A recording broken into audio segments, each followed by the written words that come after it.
Bonjour, on a découvert que des robots cafards peuvent ranger votre chambre. Alors ça peut faire peur comme ça, mais vous allez voir, c'est une expérience de physique fascinante. C'est des chercheurs du CNRS à Bordeaux qui se sont amusés à utiliser des petits jouets qu'on vend dans le commerce qui sont des sortes de mini robots cafards. Donc vous voyez, ça a cette tête-là, c'est une espèce de brosse à dents à l'envers, et puis quand on lui met une pile électrique, ça vibre et ça avance un peu n'importe comment tout droit. Et ils se sont demandé qu'est-ce qui se passe quand on en met plusieurs ensemble dans une enceinte fermée. Alors on pourrait se dire ça va être le bazar, et effectivement, regardez, c'est le bazar. Mais regardez bien ce qui se passe quand on en met de plus en plus.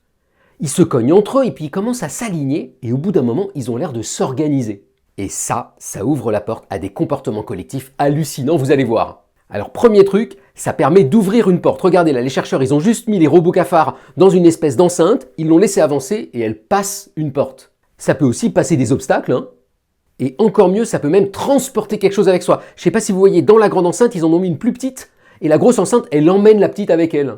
Et le top du top, ça peut ranger votre chambre. Regardez ici l'expérience, toujours les robots cafards dans leur enceinte, on leur met des obstacles un peu partout, et ils rangent les obstacles. Alors quel est l'intérêt de ces expériences? D'abord, d'un point de vue pratique, ça permet de repenser l'usage des robots. On n'est pas obligé d'avoir un seul robot qui fait un truc, on peut en avoir plein de tout petits qui, coordonnés entre eux, font le même job. Mais surtout, du côté scientifique, ça met en scène l'émergence. L'émergence, c'est cette idée que vous allez avoir un comportement collectif riche, original, alors que les petits objets individuels, ils sont pas très intelligents. Et cette émergence, on la retrouve à plein d'endroits dans la nature, par exemple, la nuée d'oiseaux, un banc de poissons. Dans notre cerveau, nos neurones ensemble, ils sont pas très intelligents chacun, mais tous ensemble, ils forment une intelligence collective.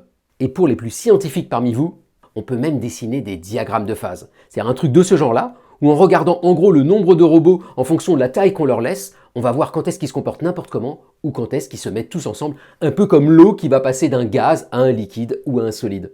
Voilà comme quoi parfois des chercheurs de pointe en utilisant des petits jouets font des découvertes passionnantes. Bonne journée!